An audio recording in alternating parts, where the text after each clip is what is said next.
You have just come through a week of feedback. Saturn, freshly retrograde, began its long review, and the full moon brought the pattern fully into light.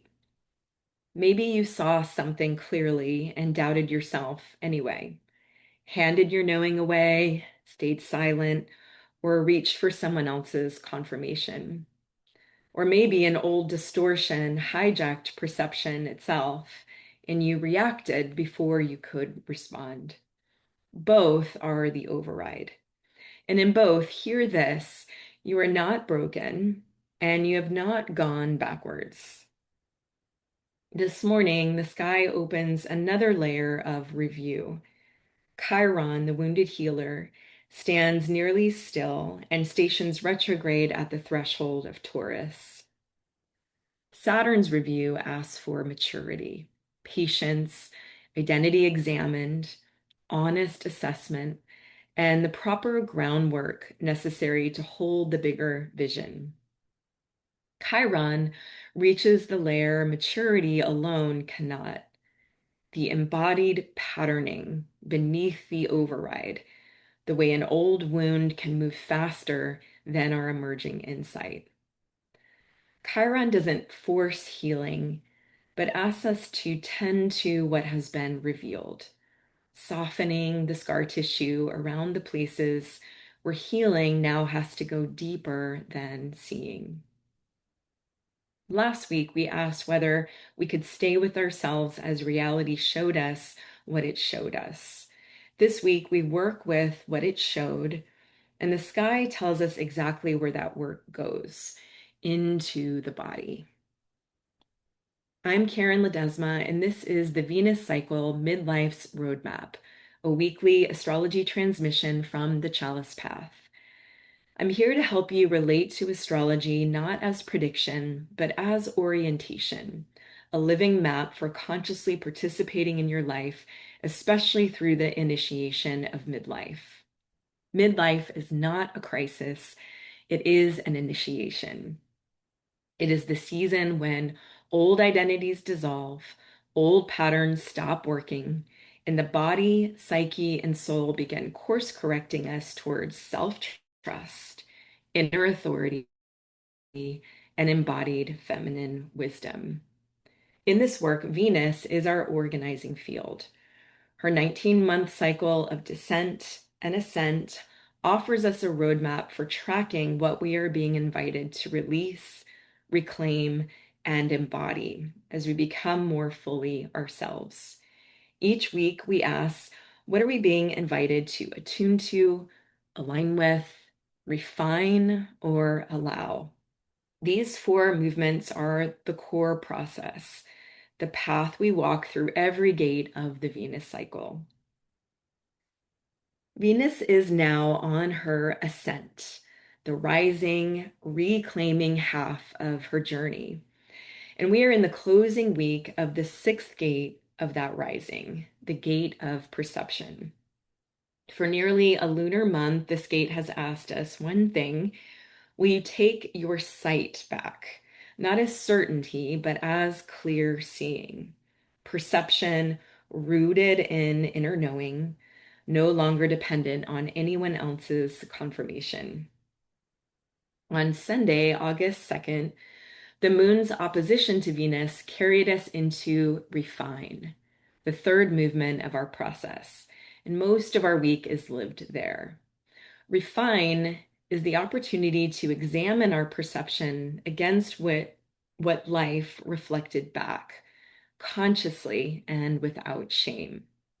Then at the very end of the week, the fourth movement, allow, will begin, and the gate of perception moves towards completion. Let's begin with Chiron. Chiron now moves backwards alongside Saturn through the remainder of this Venus cycle and all the way into the next descent. Saturn turns direct in December. Chiron follows in January after retracing back into late Aries degrees. Their timing here is collaboration. In Aries, Saturn has been working with identity, reactivity, and the structures required to hold a larger life.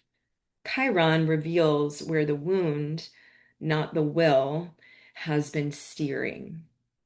The maturity that Saturn asks for, Chiron invites the embodied healing to support. These two teachers are presently working one larger curriculum, building towards their conjunction in June of 2028 at 6 degrees of Taurus. For those of us in the midlife passage, Chiron is intimately familiar.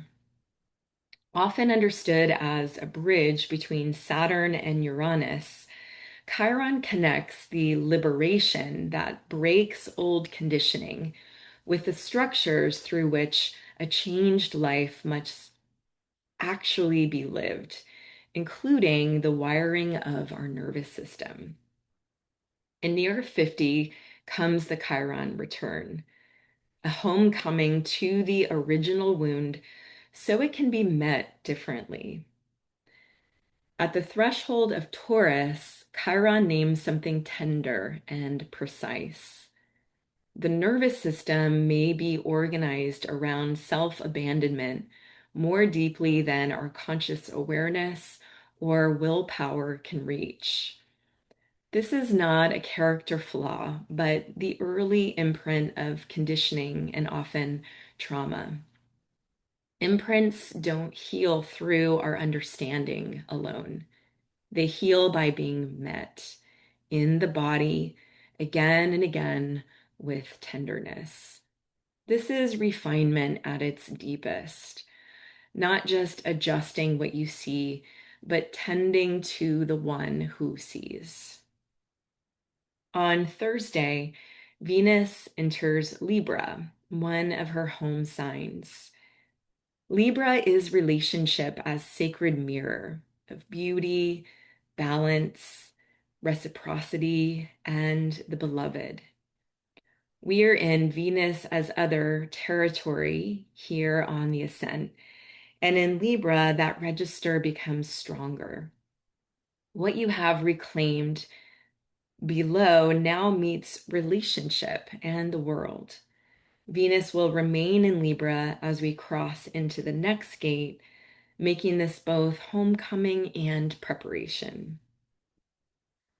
Friday morning brings the week's great turning. At 7:42 Eastern Time, the sun reaches 15 degrees of Leo, the zodiac midpoint between the summer solstice and the autumn equinox. This is the cross-quarter threshold associated with Lammas, overlapping with what many contemporary astrologers call the Lion's Gate. In older seasonal calendars, the solstice was midsummer, the peak of light. The light has been waning ever since. At the cross quarter, we begin to feel it, that subtle turn towards harvest. The cross quarter days fall at the heart of the fixed signs, the places in us that hold, attach, sometimes stubbornly, and can resist change. Leo is fixed fire, where we become attached to identity, to how we are seen, and to the self we have performed. It takes courage, the lion's courage, to consent to the waning of any cycle. And notice the resonance here. The year is waning past its peak. The moon is waning through this week. And our core Venus process is also waning through refine towards allow. If you have a menstrual cycle, the same turn can be felt in the transition to the luteal phase when energy starts to draw inward. The same shift appears across a woman's life. Around 40, near the fifth Venus return, many women begin to feel the same stirring, the long turn from mother towards mage, from the station of giving towards the station of seeing.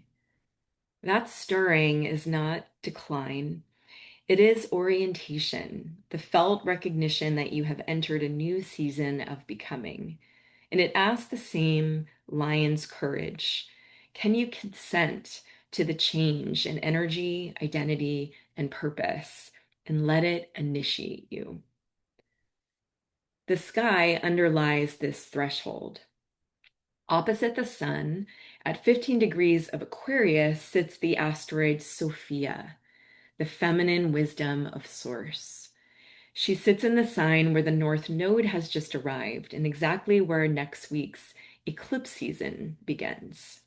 Cynthia Bourgeot describes Sophia not as a divinity to be worshipped, but as a transformational force to be actualized. Sophia reminds us that wisdom is not manufactured in the mind, it is received, conceived, gestated, and tended deep within the body. And squaring both the sun in Leo and Sophia in Aquarius, from 15 degrees of Taurus stands Persephone, the one who descends and returns, in the sign where Chiron has just stationed. Together they form a T-square and one clear instruction. What returns from the underworld returns through the body. Wisdom is not an idea you hold. It is a way you live in your skin. Also on Friday, Mercury in late Cancer squares Vesta in Aries. Vesta, remember, is what keeps the devoted inner flame. And Mercury in Cancer speaks from feeling and care. Their friction asks, where does tending everyone else's feelings pull you from devotion to your own fire? Then on Sunday, Mercury finally leaves Cancer for Leo. After nearly 2 months in the sign of feeling, the retrograde included. The mind that has been processing and revisiting now steps into the sign of the heart's expression. What you have been quietly metabolizing wants to be lived out loud.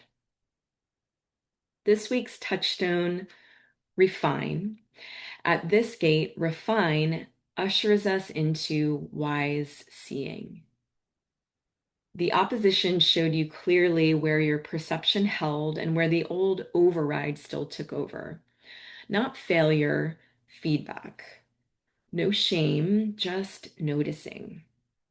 Refinement is our craftsmanship, examining your seeing against what reality reflected back, willing to see the pattern, willing to make the subtle course correction, and willing to stay with yourself while you do. Then Sunday, as the waning crescent moon squares Venus, the gate's final movement, allow, opens. The new trust does not need to be forced into certainty. It roots through repetition, quietly, in the context of our ordinary lives. This week, the practice is refinement itself. Notice the moment you may have doubted what you sense, the small flinch or the old reach for outside confirmation, or the moment reactivity moved faster than response. Soften the brow, let the eyes settle, and ask, what is reality showing me right now? And can I stay with myself as I see it? If you are inside the chalice path, bring one or two sentences into the community, naming where the old override still fired and one course correction you are making without shame.